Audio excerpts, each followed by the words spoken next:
হামজা চৌধুরী ওর সাথে আপনি আমাদের তুলনা করলে হবে না। আপনার কাছে কি মনে হচ্ছে যে আগের চেয়ে একটু কঠিন হয়ে গেল জাতীয় দলের জায়গাটা? অবশ্য তারা আমাদের থেকে বেটার লেভেলে খেলে। ন্যাশনাল টিমে খেলতে হলে আপনাকে ওদের সাথে বা যারা নতুন আসতেছে তাদের থেকে আপনার অবশ্যই ভালো করতে হবে।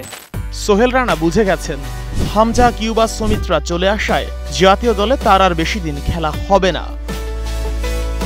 বয়সটা কেবল ৩০। এ বয়সেই এক যুগের ক্যারিয়ার হয়ে গেছে বাংলাদেশ জাতীয় দলে। ইচ্ছা আরও ৭ কিংবা ৮ বছর লাল সবুজের জার্সিটা গায়ে রাখা, কিন্তু বাস্তবতা সেই পথটাকে করে দিয়েছে কঠিন, যা মেনে নিতে বিন্দুমাত্র আক্ষেপ নেই মিডফিল্ডার সোহেল রানার। না, ফার্স্ট অফ অল আমি বলবো, দেখেন, একটা প্লেয়ার, আপনি প্রফেশনাল প্লেয়ার, আপনি সারা জীবন ফুটবল খেলবেন। দেন হচ্ছে আপনার যারা আসতেছে অবশ্যই তাদের প্রোফাইল, তারা কোন লেভেলে খেলে, অবশ্য তারা আমাদের থেকে বেটার লেভেলে খেলে। ওরা আসা থেকে আমাদের ফুটবলের যে একটা নতুন ভাবে একটা মানুষের কাছে যে একটা আশা সবার জেগেছে যে বাংলাদেশ কিছু করতে পারবে, সো এই জিনিসটা আমি মনে করি আমাদের চ্যালেঞ্জ। আমরা এটা চ্যালেঞ্জ হিসাবে দেখি না, কারণ আমি যতদিন পারফরমেন্স করতে পারবো আমি টিমে থাকবো, আমি পারফরমেন্স করতে পারবো না টিমে থাকবো না।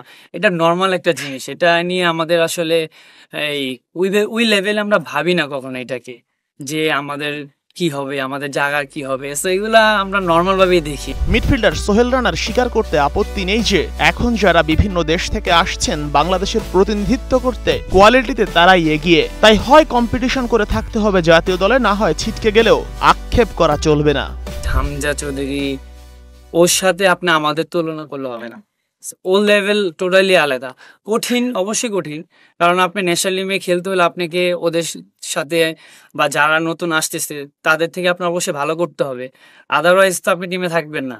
সো আপনার টিমে থাকতে হলে অবশ্যই আপনাকে ওই লেভেল, ওই ধরনের পারফরমেন্স করতে হবে, বা নাহলে তো আপনি টিমে থাকতে হবে না। কারণ এখন ডে বাই ডে আপনার টিমের যেই টিমের মধ্যে যে কম্পিটিশন হচ্ছে, সেখানে যদি আপনি কম্পিটিশনে যদি টিকতে না পারেন আপনি থাকবেন না। সো আপনার টিকতে হলে আপনি কিভাবে নিজেকে তৈরি করতে হবে, ওদের সাথে চ্যালেঞ্জ নিয়ে খেলতে হলে আপনাকে কিভাবে প্রিপারেশন নিতে হবে, এই জিনিসটা আপনার থাকতে হবে।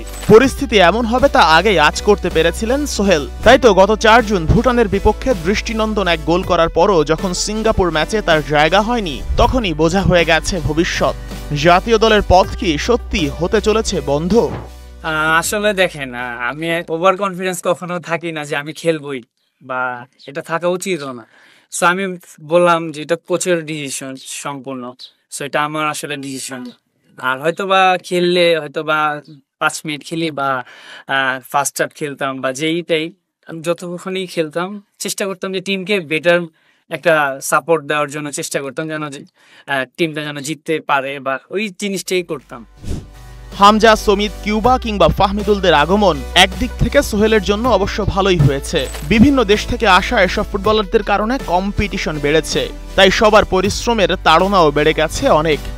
একটা টিমের মধ্যে যখন দেখা যাবে যে ম্যাক্সিমাম প্লেয়ারই আপনার হচ্ছে খেলার মধ্যে প্লেয়ার, তখন এই জিনিসটা হচ্ছে টিমের মধ্যে একটা পজিটিভ একটা সাইন।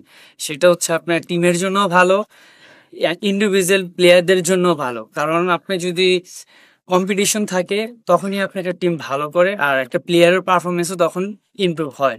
আর যদি কম্পিটিশন না থাকে তখন দেখা যাবে যে আপনি যদি ফিল করেন যে আমি তো খেলবো, সো তখন কিছু আপনার নিজের পার্সোনাল যে পারফরমেন্স সেটা কিছু আর আপনি কন্টিনিউ করতে পারবেন না। সো আমি মনে করি অবশ্যই এটা বেটারমেন্ট টিমের জন্য, যে একটা টিমের মধ্যে যদি অনেকগুলো প্লেয়ার থাকে ভালো, সো আমি মনে করি এটা টিমের জন্য ভালো। বাংলাদেশ জাতীয় ফুটবলের জায়গা ধরে রাখা এখন সত্যিই কঠিন। আগে যে পারফর্ম করে সবাই সুযোগ পেত, তা দিয়ে এখন আর কাজ হচ্ছে না। হয় আগের চেয়ে কয়েক গুণ বেশি ভালো করতে হবে, না হয় হারাতে হবে নিজের জায়গা। Sheikh Ashik, star news, Dhaka.